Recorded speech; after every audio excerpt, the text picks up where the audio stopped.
Well, it's a real privilege for me to have the chance to speak with Dr. Gina McCarthy, who heads up the Sea Change Center at the Harvard School of Public Health, the Chan School, and was a former EPA administrator. Some will say the last EPA administrator in the Obama administration. So welcome, Gina. It's great to be here, Dr. Topol. Thank you. Thanks for everything you do, and I appreciate being here with you. Well, I go back to you. Thanks for all you did during your 4 years as an administrator, and now with your efforts at Sea Change and dealing with the climate change crisis that we're in.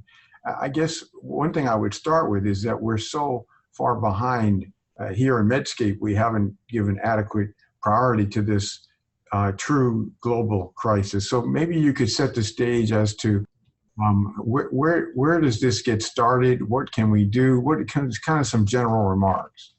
Well, first of all, I think we are getting started, and I really appreciate the opportunity to talk to you and to all the folks that you work with, because I think Medscape is going to provide us an opportunity to advance constituencies that can help drive climate action.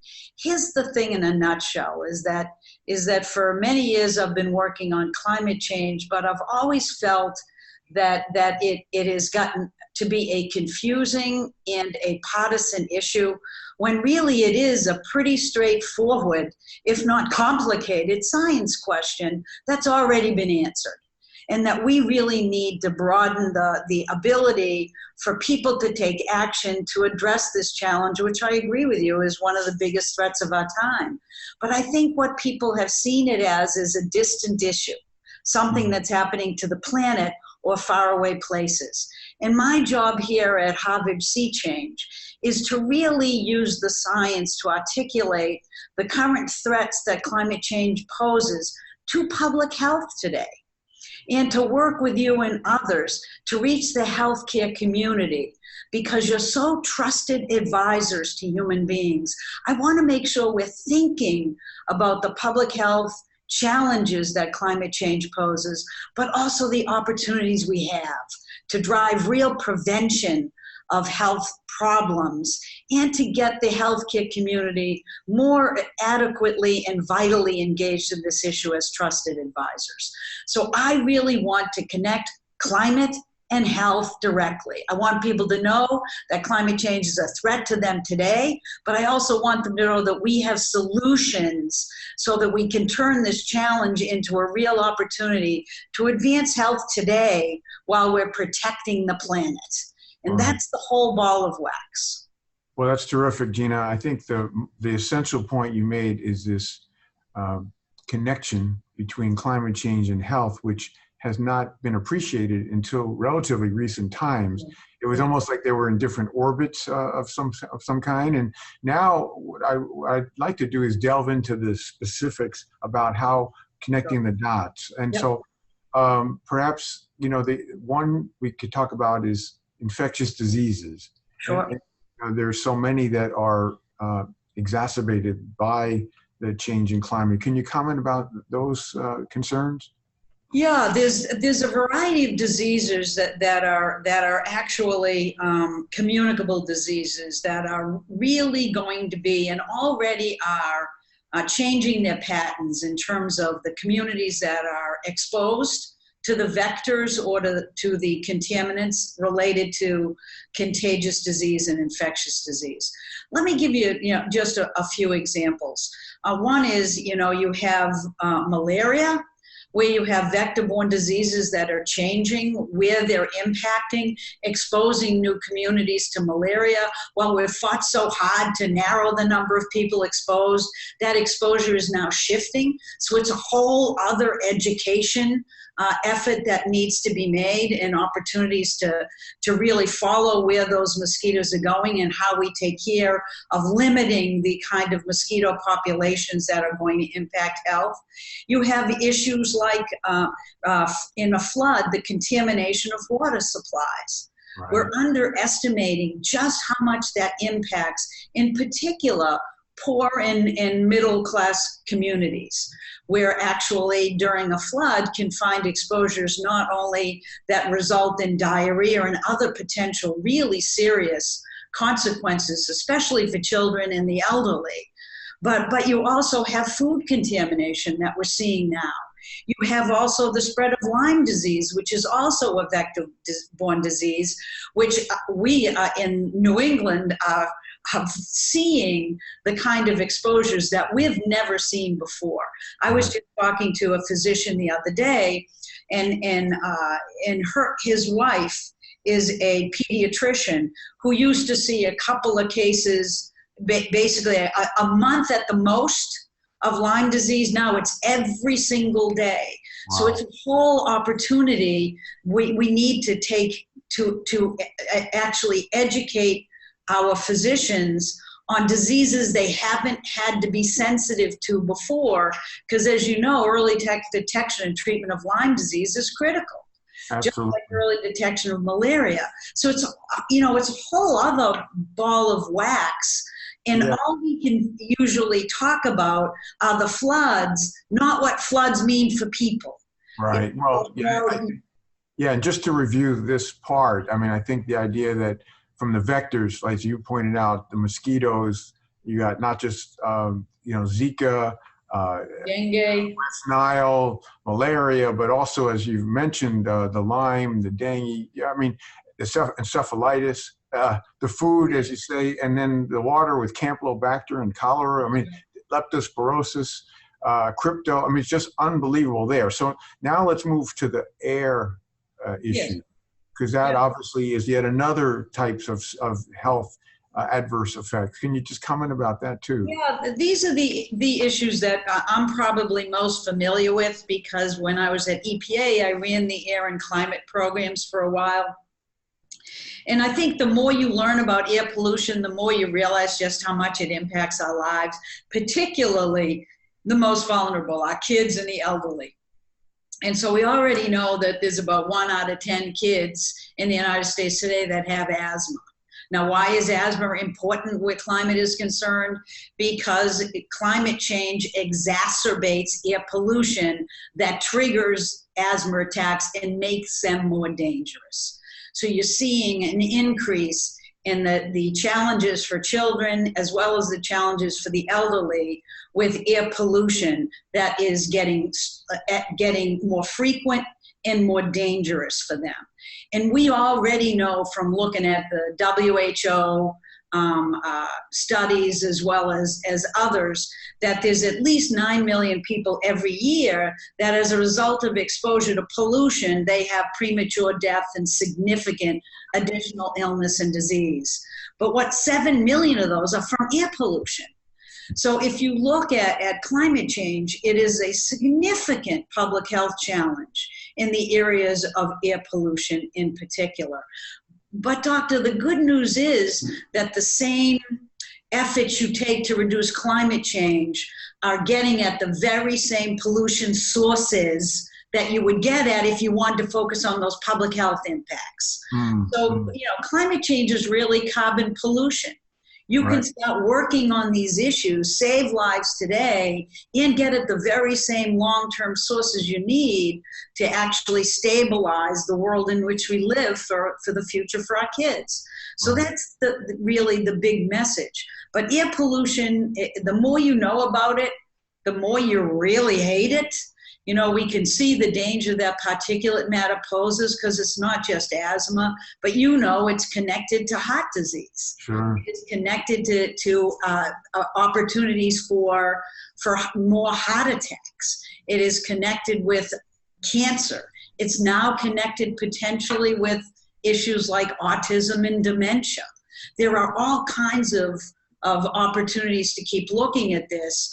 But what I'd like an opportunity to do is to get rid of it.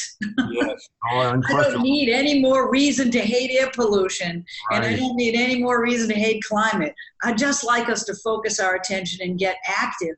But the medical community really needs to be aware of these things because your focus is treating patients. Now you've got heat stress. That is a big danger. And it's increasing. And what I think a lot of people in the United States think that that's a problem in some foreign country, when we have people in the United States today dying as a result of heat stress. And we have to start thinking about how we get prepared for that, how you look at the migration of people happening today. I can remember when Hurricane Maria hit in Puerto Rico, you know, Children's Hospital in Boston, right near here, was jam-packed with kids. Right. Because right. we had people leaving Puerto Rico, and those kids needed to be cared for. And it wasn't just the physical problems they were experiencing, but the distress and the mental stress of kids that see that happening to their homes. Right. So we're just beginning to understand the trauma that's causing kids when they have their homes up in flames in California, and they have to leave flooded homes or return to them when there's mold and mildew that will exacerbate, you know, damages and allergies.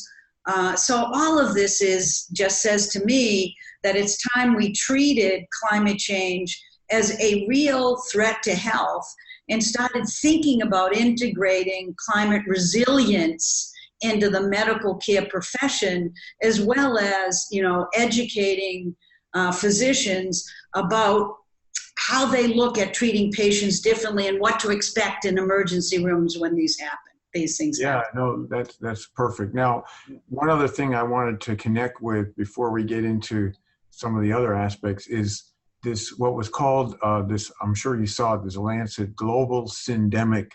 That is the combination of obesity, undernutrition, and the climate change. And do you see how all these link together? Yeah, I mean, that's one of the challenges we have at the School of Public Health is like any other school of bureaucracy, it's all cut up in the systemic issues tend to get lost, but all of those are linked together. What we're seeing is there's a tremendous need to look at what is a healthy diet, and there's been recent studies that have come out looking at this, that Walter Willett, who's a nutritionist here, has helped as one of the primary authors to look at, you know, what is a healthy diet and what does it mean in a changing climate? What do we do when high CO2 drains significant nutrients out of the grains that the world relies on? How do we start producing rice in quantities we need, but do it in a way that it's not ending up producing so much greenhouse gas emissions that is exacerbating the climate problem? So all these things are absolutely connected. Diabetes is connected with nutrition. It's connected to how you design your cities. It increases dangers related to climate change from heat and other things. So there's lots of ways in which the good news about the systemic issue is that if you start thinking systemically, you don't just fix the planet, but you build a very, very much healthier communities. Right. Well, I think ability for healthier people and more just. Right. I try to bring it up because I think a lot of us don't think about so much the aspects of our food and our nutrition, and think mostly about, you know, the car and the transportation side of this thing. Now, then comes the anti-science and resistance. Yeah. And I wonder what you think, having been the EPA administrator, when you see, you know, front page of the New York Times, these reports that come out that are damning, that, you know, much worse, much more of a crisis than we envision. And then you have people that are saying that that there's no science and this isn't true. How do we deal with this? You know, it's really funny because tomorrow at the Harvard School of Public Health, I'm doing an interview with Naomi Oreskes. Naomi is at Harvard, and she wrote a book called Merchants of Doubt. And it really shows that there has been a concerted effort to try to raise doubts about climate science. And it's followed the same playbook that we saw when the tobacco industry was looking to discredit the science around the dangers of tobacco. And so it's for me, it's discouraging, but for all of us, it's dangerous. Yes. Exactly. You know, we have robust science, and we've had robust science for decades. You know, President Reagan asked these questions and didn't question whether climate change was happening.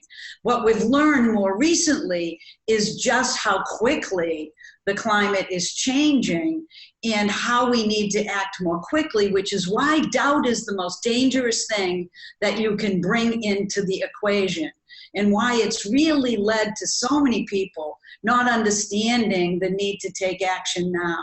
So we have to start really pushing hard to explain to people in the best terms we can that what you're seeing happening today, you are seeing the results of climate change. And you have to take action unless you want the changes that are damaging us today. The floods, the fires, the ocean bleaching, the coral reefs dying off, all of these things, the public health challenges we talked about, we have to start acting today. And we have solutions today. We have clean energy that we've never seen before. If people haven't driven an electric vehicle, go try one. Right. Really like it. I can't imagine driving a gas-powered vehicle ever again in my life, really. And I think you're going to see that transition happen as solutions get tried by people, because we're talking about actually moving towards a world that's better for everybody. I'm not really asking people to sacrifice. I'm asking people to think what's in their best interest moving forward with the solutions that are available today. And once we start demanding electric vehicles, there's going to be one in every driveway or every street corner, because they're better. They don't break down. They're so quiet. They combine those with autonomous vehicles, and I'm putting my feet up and I'm going to be happy about it. You know what I mean? And the young people don't like cars anyway, so God love them, will do bike paths and they can bike everywhere. Yeah. You know, we just need to see this as an empowering moment, not a frightening one, but a one that makes us alert about the world we're living in and what we're doing right now to make that as unsustainable as possible, and what we can do to turn that around. Well, let me ask you, on the 4 years that you served on President Obama's cabinet, yes, I'm sure this whole topic was central, and the Paris Agreement and all these things that you did. And then you see these things being undone and challenged, you know, without any basis, of course. How does that affect you? You mean, how do I get up every morning? Yeah, it's kind of like that, right? Rolling sometimes, and the older I get, the slower that becomes. But in all honesty, I realized myself that, you know, you do get, I can't say that I'm not a little bit angry that all of that work is at least proposed to be undermined, but so far, they haven't actually done too much other than to stall things at the federal level. And so what you're seeing now is that for every yin, there's a yang. And we're already seeing it. Because what you're seeing happening, instead of all the yapping at the federal level, you're seeing real excitement at lower levels of government. You're seeing grassroots organizations stepping up. You're seeing young people demanding change like we haven't seen it before. You're seeing people running in 2020 that won because they ran on being real, following the science. Many of them were scientists. Many of them were physicians. And they're now in positions of authority. They ran on climate change action. Oh, right. I saw yesterday the governor of Washington State running on basis of climate change. I just love this, because it's given everybody a sense that they have a responsibility to step up when the federal government isn't. And you see mayors in hundreds of cities making big commitments. We're working with the Georgetown Climate Center to coordinate on a big new transportation initiative that involves 10 states. You know, they're going to start moving these issues forward. And if, in all honesty, the federal government, I think we did as much as we could to try to send all the right signals domestically and internationally. I think it was vital to the Paris Agreement happening, because it showed that the big emitters are going to step up. But we're not out of Paris yet. We can't be out of Paris until a couple of days after the next presidential election. So we still have time. We're still working hard. And so we have to get up in the morning, not being dejected, but recognizing that if we're not individually part of the solution, if we don't pull ourselves up by our bootstraps and start acting in our own communities, in our own homes, look at solutions available to us, start really pushing in our own communities, in our own professions, to recognize and talk about climate change as a normal conversation, not a partisan fight, just normal conversation about what you and I know that the science tells us, what you and I know we should be doing to keep ourselves healthy. That's what I hope for every day, and that's why I get up. Well, I love your resilience, and now I want to just ask you what you are trying to do at this Sea Change Center at Harvard School of Public Health, because I love the name. Thank you. Play on both C and letter C. What can you do to help push the cause forward? Well, it's called the Harvard Center for Climate, Health, and the Global Environment. So that it's really all about recognizing that the science at Harvard and elsewhere has really taught us about threats to health. Harvard science has been some of the strongest on air pollution, so it underpins all the work that EPA did moving forward that has resulted in millions of lives saved while we've tripled the GDP. So that old nonsense that you can't, have a good, clean environment and healthy people without some kind of damage to the economy is nonsense. And it showed us how to do that. So I am here to sort of go through the School of Public Health, department by department, find out what they are doing and finding out what is the science telling us, what is the latest information. And we're using our communication skills to get that out to the public. We're using an ability to translate science instead of being science talk into what it means in terms of what its relevance is to your life. What are the challenges related to climate change that relate to health? How can we make the world more equitable if we invest in solutions that take care of climate change by looking through a health lens? We're working with cities, we're working with states, we're working with individuals that care about these issues to try to identify and drive solutions. I'm also doing some work with the international community because I think it would be really great if everybody just thought about how to get moving to protect public health today and gain some momentum. Do that in the most vulnerable communities. Talk about how to do it in India, where in India you have 200 million people at threat of water insecurity. They don't necessarily know that they're going to have drinking water tomorrow. Go there, figure out how to fix these problems, and you'll start building an ability to be able to have a broad landscape of solutions and opportunities that will protect us from the scarce resource constraints that climate change is going to impose on us. Right. So it's fun here. It's alive. It's a lot of young people here that care about these issues. If there's one way to stay young, it's to hang around at a school like this or schools that you know well, where the students are demanding change, but they're not just demanding it, they're designing it. They're telling us what we ought to do and pushing it.